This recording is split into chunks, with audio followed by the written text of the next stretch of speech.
நீ ஆசைப்பட்ட மாதிரி அமைச்சுக்க. நான் உனக்கு தர செகண்ட் சான்ஸ். இந்த டிக்கெட். புரியல.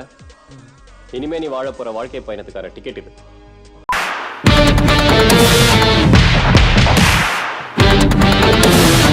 Welcome to stories. இந்த வீடியோவில் என்ன பார்க்க போகிறோம்னா, ஓமை கடவுளை வந்து ரீவிசிட் பண்ணேன். சரி, டிராகன் இப்போ தானே வந்துச்சு அந்த டேரக்டர் அஸ்வத் மாரிமுத்து. சரி, ஓமை கடவுளை பார்த்து ஒரு 5 வருஷம் இருக்குது, ஒரு 5 இயர்ஸ் கழிச்சு படம் இப்போ நமக்கு எப்படி இருக்குன்னு சொல்லிட்டு பார்க்கலான்னு சொல்லிட்டு எடுத்தேன். சரி வாங்க வீடியோக்குள்ளே போகலாம். லைக் என்னென்னா, இந்த படம் ஸ்டில் பார்க்க நல்லா தான் இருக்குது, குறை சொல்லலாம். மேக்ஸிமம் எந்த மேஜர் ஃப்ளாவும் இல்லை இந்த படத்தில். அசோக் செல்வன், ரித்திகா சிங், எம்எஸ் பாஸ்கர், வாணி போஜன் இவங்களோட பர்ஃபார்மன்ஸ்லாம் நம்ம குறைய சொல்ல முடியாது, நல்லா பண்ணியிருந்தாங்க. என்ன சொல்கிறது, விஜய் சேதுபதி வந்து சின்ன கேமியோவாக இருந்தாலும் அவரோட ரோல் சூப்பராக பண்ணி கொடுத்துருப்பாரு. ஸ்க்ரீன் பிளேல சின்ன சின்ன லேக் இருக்கும், மிச்சப்படி பெரிய குறை இருக்காது, ஒரு சின்ன லாஜிக் மிஸ்டேக் மட்டும் இருக்கும். மிச்சப்படி அந்த படம் ஆரம்பிச்சிருந்து முடிஞ்ச வரை நல்ல ஒரு ஃப்ரெஷ்ஷான ஸ்க்ரீன் பிளே தான், நல்லா தான் பண்ணியிருப்பார் அஸ்வத் மாரிமுத்து வந்து. டெம்பிள் மங்கி சாராவோட காமெடி சின்னதாக இருந்தாலும் அங்கே சிரிப்பு வந்துச்சு. ஆப்ரேஷன் ப்ரொபோசல்னு சொல்லிட்டு ஒரு கொரியன் ட்ராமாலேருந்து வந்து இன்ஸ்பிரேஷன் எடுத்ததாக சொல்லிட்டு கூகுளில் போட்டிருக்காங்க. அது எந்த அளவுக்கு உண்மைன்னு தெரில, நான் அந்த சீரிஸ் பார்த்ததில்ல. பிளாட் லைன் படித்து பார்க்கும்போது சேமாக தான் இருக்குது. இந்த ஒன்லைனர் படித்து பார்த்தேன் விக்கிபீடியாவில், சேமாக தான் இருக்குது. ஆனால் ஸ்க்ரீன் பிளே பார்த்தீங்கன்னா நல்லா லோக்கலைஸ் பண்ணி நம்ம ஊருக்கு ஏற்ற மாதிரி பண்ணியிருந்தார் அஸ்வத் மாரிமுத்து, அதை நம்ம பாராட்டி ஆகணும். இல்லை எனக்கு ஃபேவரட்டாக இருக்கிற சீன்ஸ் மட்டும் நான் சொல்லிடுறேன். லைக் ஒரு ரித்திகா சிங்கை வந்து கேரே பண்ணாமல் இவரோட செல்ஃப் இன்ட்ரெஸ்ட்காக வந்து அவங்க அப்பாவை அசிங்கப்படுத்துவார். ஆனால் எம்எஸ் பாஸ்கர் வந்து அவரோட ஸ்டோரியை சொல்லி நான் அவ்வளோ கஷ்டப்படுத்துன்னு சொல்லிட்டு இது பண்ணுவார் பார்த்தீங்களா, அந்த சீன் நல்லாயிருக்கும்.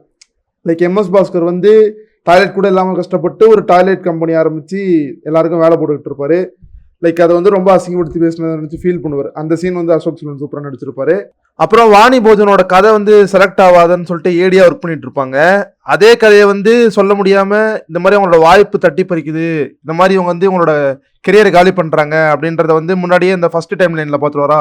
செகண்ட் டைம் லைனில் வந்து இவங்களோட கதையை சொல்ல விடாமல் பண்ணி அந்த இவங்களுக்கே வந்து அந்த மிடில் ஃபிங்கரை காட்டுற மாதிரி ஒரு சீன் இருக்கும்.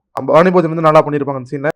அதுக்கப்புறம் என்னன்னா, ரித்திகா சிங்கை வந்து அவாய்ட் பண்ணிட்டு போவார் வந்து இது மாதிரி வாணி போஜனுக்காக. அதுக்கப்புறம் செகண்ட் ஹாஃபில் பார்த்தீங்கன்னா இவங்க எவ்வளோ கேர் பண்ணுறாங்க அவரை. லைக் இவருக்கு தேவையானது வந்து இவங்க பார்த்து செய்வாங்க, அதெல்லாம் நல்லா காமிச்சிருப்பாங்க. இவர் லவ்க்காக அவங்க ஹெல்ப் பண்ணுவாங்க. லைக் இவருக்கு ஆக்டிங் இன்ட்ரெஸ்ட் இருக்கும், அதுக்காக வீட்டில் வந்து பேசுவாங்க. அந்த கேரக்டர்லாம் சூப்பராக பண்ணியிருப்பாங்க ரித்திகா சிங் வந்து. அப்புறமா கொஞ்சம் கொஞ்சமாக லவ் டெவலப் ஆகிட்டு அந்த கிளைமேக்ஸ்லாம் நல்லாவே பண்ணியிருப்பார் அசோக் செல்வன் வந்து. அந்த சீன் எனக்கு இப்போ ஸ்டில் பார்த்தாலும் ரொம்ப எமோஷனலாக இருந்துச்சு. கதை போமா சாங் சொல்லவே வேணாம், லியான் ஜேம்ஸ் சூப்பராக போட்டிருப்பாரு. அதை தவிர்த்து பேக்ரவுண்ட் ஸ்கோரும் கொஞ்சம் கேட்க நல்லாயிருக்கும், எல்லாமே சூப்பராக போட்டிருப்பாரு. அப்புறம் ஹையோ பாட்டும் நல்லாயிருக்கும். ஃப்ரெண்ட்ஷிப் நான் சுற்று நமக்கு அந்த பாட்டு எல்லாமே ஓரளவுக்கு லியான் ஜேம்ஸ் வந்து ஒரு டெபியூட்டண்டாக இருந்தாலும் பார்த்து நல்லாவே போட்டிருப்பாங்க. அதான் நான் சொல்ல வரேன்.